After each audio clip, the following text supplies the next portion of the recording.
Good morning and welcome to the Community Church of Chapel Hill Unitarian Universalist. My name is Jenny Nelson and I am a member of the Worship Associate team here at the church. Whoever you are, whomever you love, however you arrived at this beloved place, you are welcome here. Welcome to our online Sunday morning virtual service. Our speaker today is Bill Rote.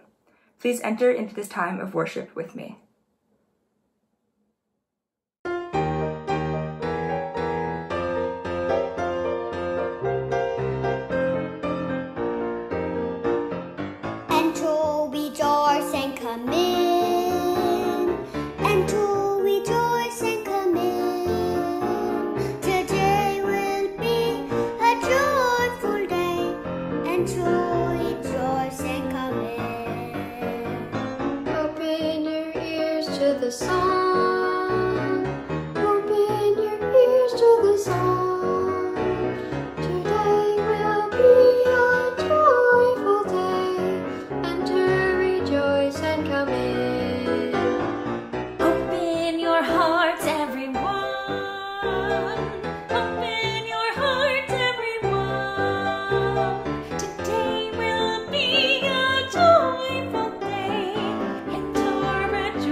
Our opening words today are Community Means Strength by Starhawk.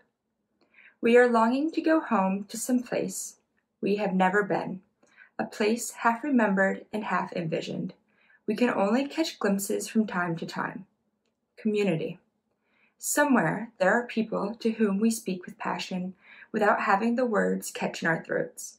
Somewhere a circle of hands will open to receive us, eyes will light up as we enter, voices will celebrate with us whenever we come into our own power. Community means strength. That joins our strength to do the work that needs to be done. Arms to hold us when we falter, a circle of healing, a circle of friends, someplace where we can be free.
We light this chalice to celebrate Unitarian Universalism.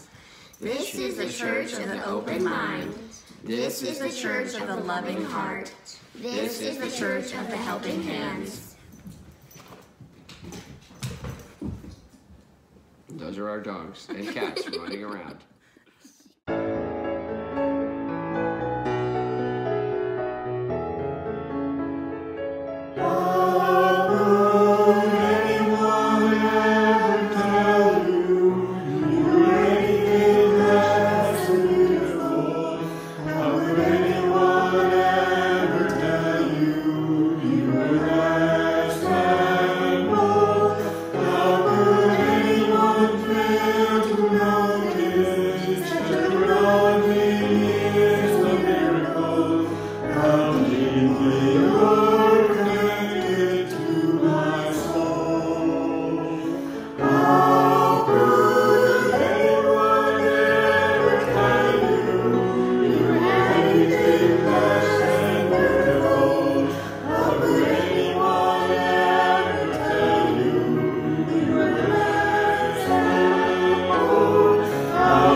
We collectively had quite the year this past year. Our church, as many others, has gone to some type of virtual programming. I've been reflecting on this past year, the time of isolation, quarantine, and uncertainty. Our church has been able to step up and meet this challenge with creativity, resilience, and grace. I began thinking of what I have received to help heighten my sense of community, my spiritual life, and deepen my relationship with my church community. There are many things which have happened at the community church. We have moved forward with a construction project. We have successfully funded our budget. We have had wonderful lessons, sermons, and even outstanding music in spite of not being able to meet together in person. We have also added new members this past year, people who have not even been inside these facilities. Families like the Valverdes, who helped light the chalice this morning. Alec, Alexa, and Michael, daughter Eliza, and my special buddy this year was Oliver. You may have even gotten a glimpse of Lula running around through the background during that. One of the gifts, and I do consider it a gift, has been being able to join in on our religious education Sunday services. I've been a member for the church for about 10 years. I have never had a child of mine in a religious education program at a Unitarian Universalist church. I have not attended any of the religious education services except for the ones that are here in the sanctuary on multi-generational Sundays. Most of what I've learned has been through word of mouth from parents, staff, or those who have had children in the program in the past. Watching those services, I absolutely love Marion and Kat's creativity and the subjects they come up with to learn about and explore each month. One Sunday when I was serving as a worship associate, I read a chalice lighting that had these words in it. We light our chalice to dedicate our heads to explore new ideas, our hands to serve life, and our hearts to care for all beings. These words made me think about the words for the religious education chalice lighting. We light this chalice to celebrate Unitarian Universalism. This is the church of the open mind. This is the church of the loving heart. This is the church of the helping hands. So, what is it we are trying to teach our children? What is it we're trying to learn ourselves? And what do these words mean in our lives and the life of our church? Thom recently spoke about how relatively new the lighting of the chalice is in our denomination's services. In a pamphlet titled The Flaming Chalice, Susan Ritchie, an associate professor of Unitarian Universalist history and ministry at the Starr King School for the Ministry, wrote, "At its most literal of meaning, the flaming chalice signals Unitarian Universalist identity. The first documented uses of the chalice in the main sanctuary are from Sundays on which the children and youth led worship and demonstrated their practice to the congregation. How wonderful that a children's churchcraft captured the imagination of an entire denomination." I couldn't agree with her more. So let's go back and remember that our religious education program teaches our children what type of church we are. I have interviewed several folks in our church about these words and what they mean to them. I've spoken with staff, parents of children in the religious education program, young adults who have grown up as Unitarian Universalists, and some of the children involved in the religious education program. I'll try to make a summation of the things that were shared with me. The chalice lighting, I was told, is a succinct and embodied articulation of Unitarian Universalist theology. We often say, well, we don't have an elevator speech about what we believe, but maybe we do. We can share the ideas expressed about our church as being one of the open mind, the loving heart, the helping hands. It was shared with me that these words are essentially a roadmap, a simple but important one about our faith. It's often wonderful to be challenged with complex thoughts and complicated mental gymnastics, but it's also inspiring when simple words and ideas drill right down to the heart of the matter. The church of the open mind, the church of the loving heart, the church of the helping hands. These are ideas our children learn and can share with others and even teach us. The words are a ritual. They signify the start of worship and the sense of connection and community that comes with that. One of our young adults shared with me that because she has said these words every Sunday since she was 5 years old, to have been the child learning them and now to be the one teaching them to preschoolers makes her feel fully connected to our congregation and Unitarian Universalism. Our children, one parent expressed, how wonderful it is to share with our children that they are part of a community and faith tradition that champions exploring, curiosity, and kindness. So, to expound more on the first of these three ideas of what our church is, we are the church of the open mind. Each of us honoring the differences in one another. Each of us may be doing things in different ways. We believe each person we come into contact with is of inherent worth. We try not to rush headlong into one path of reaching a goal, whatever that goal may be, without considering one another. We listen. When I was in the Wellspring class, it's a class that helps develop personal spiritual practices. one of the practices they had us use was deep listening. To not just hear someone's thoughts and words as they express them, but to truly listen.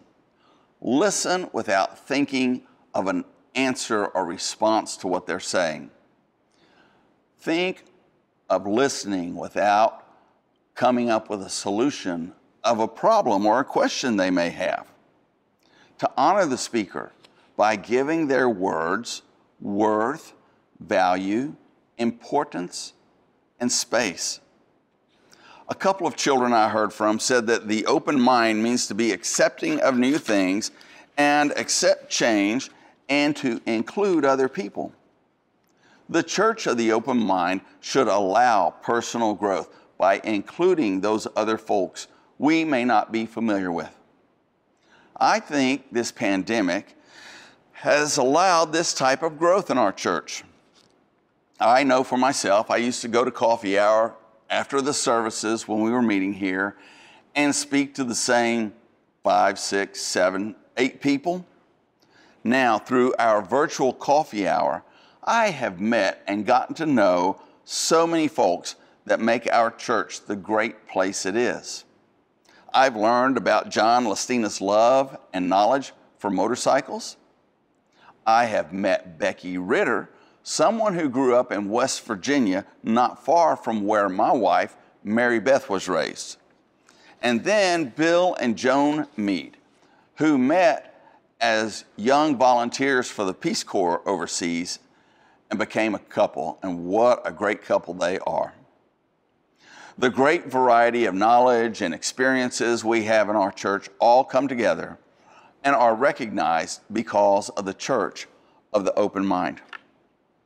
In the church of the loving heart, these children share that we learn to respect others, no exceptions, loving them for who they are.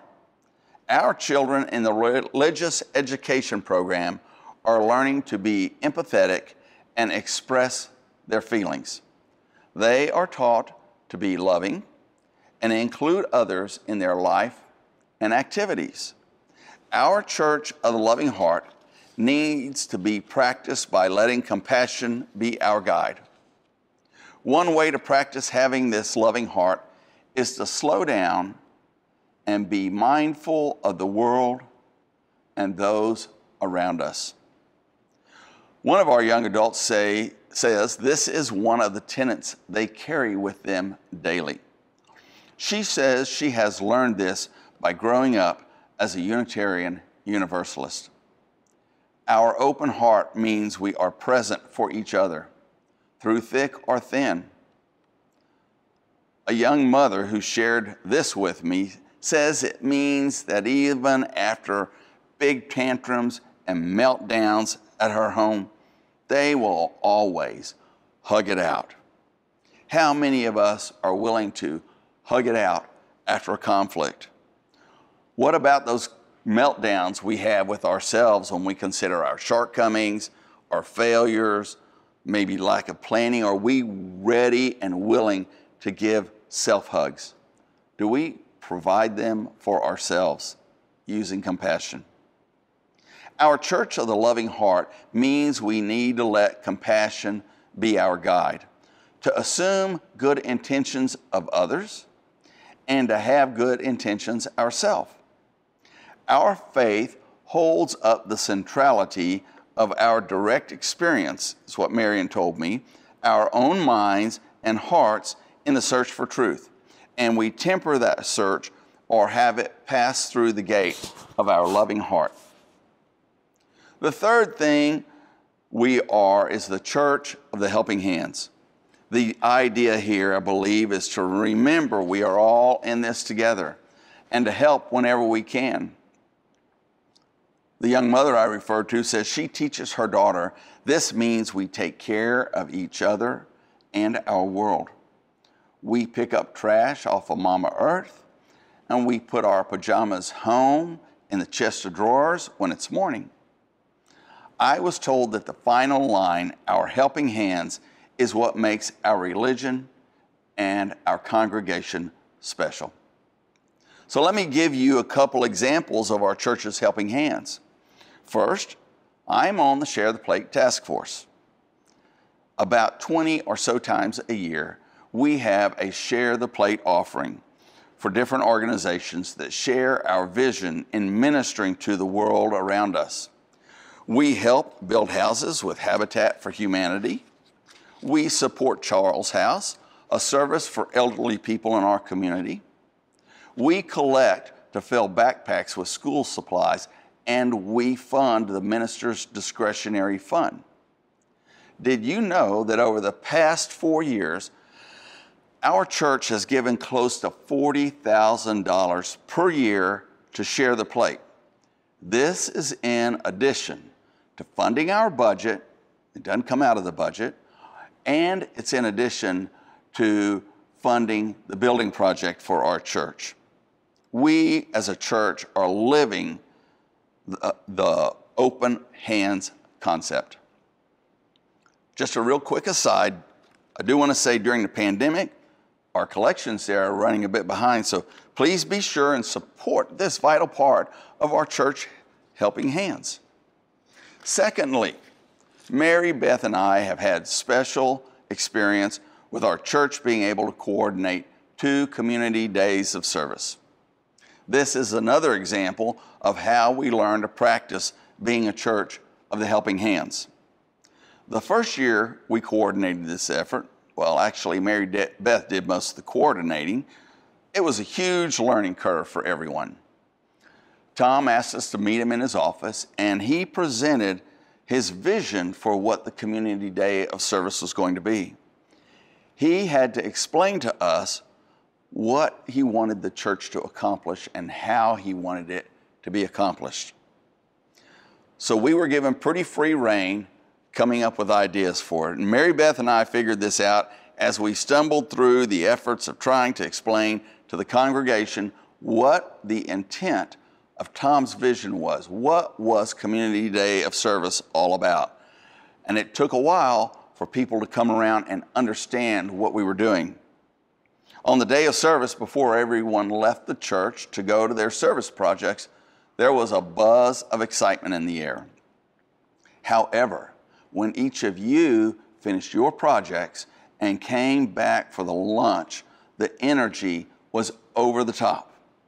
Everyone finally got to see and experience what Thom's vision was and what could be accomplished during the day of service. Then the second year, we started off with that energy from the end of the first year. Everyone understood what the day of service was before we even got started. We all had learned how we were the church of the helping hands. This is how it feels to understand how we are the church of the open mind, the church of the loving heart, and the church of the helping hands. All the work and practice makes us individually and collectively prepared and eager to carry out what our faith is. The children I spoke with said these ideas mean we should live life in a good way and we should treat people well. One of them said it means we should always be kind and not ever be mean. Kat Good, our religious education assistant, shared with me a story of how she thinks about the order of these words in the chalice lighting. She was a Peace Corps volunteer when she learned about the importance of this order. The volunteers were not allowed to do any projects in their first year. They were instructed to learn their community and build relationships, to know and care first. Once they had done that for a whole year, they were allowed to go to work. It was really hard, she said, to concentrate on the knowing and the caring without the doing. She says she was really grateful she learned how to do that. She is also grateful every Sunday when they light the chalice together and remind the kids to follow the signposts in their own journey. Marion says, whatever happens in our minds and hearts must be translated into doing. Service in the world. Now, we have built a supportive community by lifting each other up, by bettering ourselves and the world around us. The words again for the RE, Religious Education Chalice Lighting, are, we light this chalice to celebrate Unitarian Universalism. This is the church of the open mind. This is the church of the loving heart. This is the church of the helping hands. Remember, we light our chalice to celebrate. To celebrate. Celebration is a practice of joy and gratitude over a gift or accomplishment. We light this chalice to celebrate Unitarian Universalism, the church of the open mind. We light this chalice to celebrate Unitarian Universalism, the church of the loving heart. We light this chalice to celebrate Unitarian Universalism, the church of the helping hands. Come, let us celebrate together. Amen.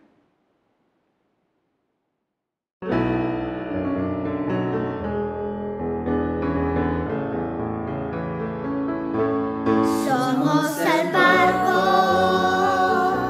somos el mar, yo navego en ti, tú navegas en mí. We are the road, we are the sea, I sail you sail me. The stream sings into the river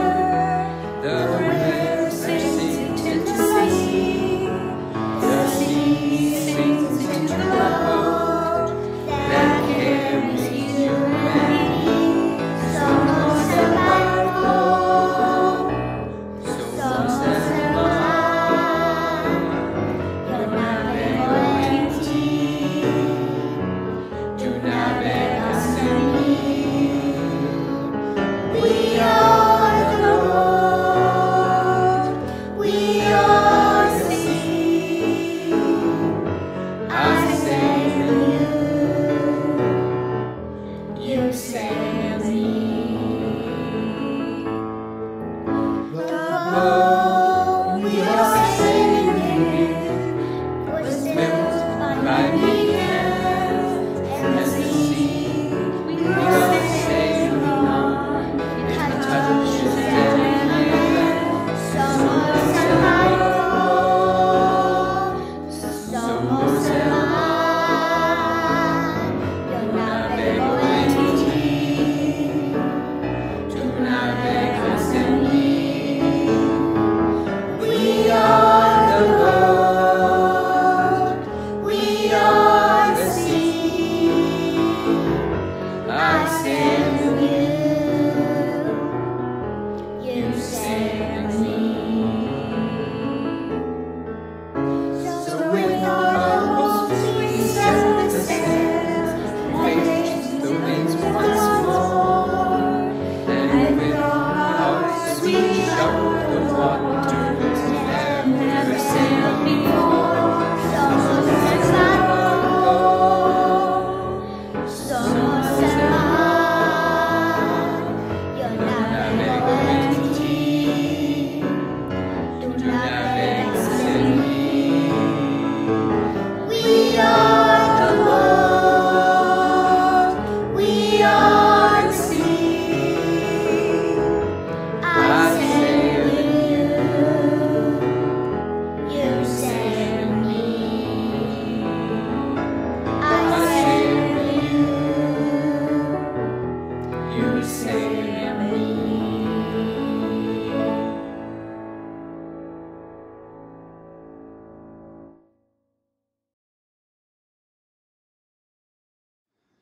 Each week, we hold a time in our service for the sharing of joys and the sorrows of our church community. This week, Several members asked for their sorrows and joys to be named and acknowledged in our service. The first stone we place is for David and Sandy Seed. David's mother, Judith Seed, died rather unexpectedly on Monday, May 17th. This unexpected loss comes on the heels of David losing his father in December. We hold David and Sandy and their whole family in our hearts. David Seed also asks that we place a stone for a joy. Their youngest daughter is expecting twins this week, and they will be David and Sandy's first grandchildren. Jane and Scott Provan asked that a stone be placed for joy. They write, "Our joy is that we are celebrating our 50th wedding anniversary. It was on Saturday, May 22nd. We have had a great fortune in those 50 years with good health, wonderful jobs, and great friends in a beautiful college town and a lifetime of making music together. But above all, we are blessed with 3 fabulous sons, Jonathan, Christopher, and Benjamin, and their spouses, and 8 beloved grandchildren who fill our hearts with love and adventure every single day. We will all be together at Silver Bay on Lake George in July to celebrate together. We are beyond grateful."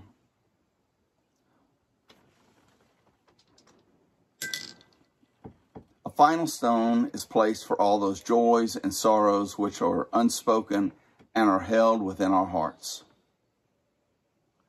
Let us take a moment and breathe deep and be centered and hold these joys and these sorrows in our heart and pass love and compassion to those that were mentioned and those that are yet unspoken. Amen.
Tears like the raindrops in my soul.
I invite you to join with me in the words by which we extinguish the chalice. We extinguish this flame, but not the light of truth, the warmth of community, or the fire of commitment. These we carry in our hearts until we are together again.